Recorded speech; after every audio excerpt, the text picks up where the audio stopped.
তীব্র সীমান্ত সংঘাতের পর কাতারের দোহায় মধ্যস্থতায় অনুষ্ঠিত এক বৈঠকে পাকিস্তান ও আফগানিস্তান তাৎক্ষণিকভাবে যুদ্ধবিরতিতে সম্মত হয়েছে। রবিবার 19 অক্টোবর ভোরে কাতারের পররাষ্ট্র মন্ত্রণালয়ের এক বিবৃতিতে এবং সংবাদ সংস্থা রয়টার্সের প্রতিবেদনে এ তথ্য জানানো হয়েছে।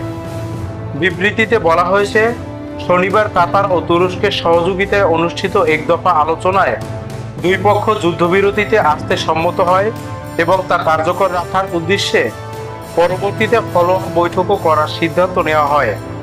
উত্তেজনাপূর্ণ সীমান্ত পরিস্থিতির মাঝে দোহায় পাকিস্তান ও আফগানিস্তানের উচ্চ পর্যায়ের প্রতিনিধি দল অংশগ্রহণ করে।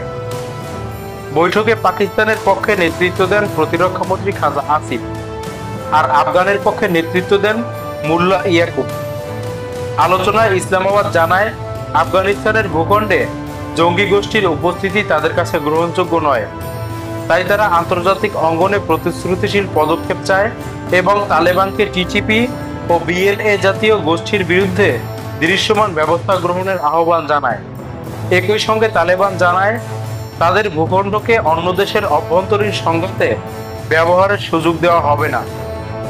দোহায় ওই মধ্যস্থতাকারী বৈঠক ও প্রাথমিক সমঝোতা সীমান্তে উত্তেজনা কমাতে একটি গুরুত্বপূর্ণ ধাপ হিসেবে দেখা হচ্ছে।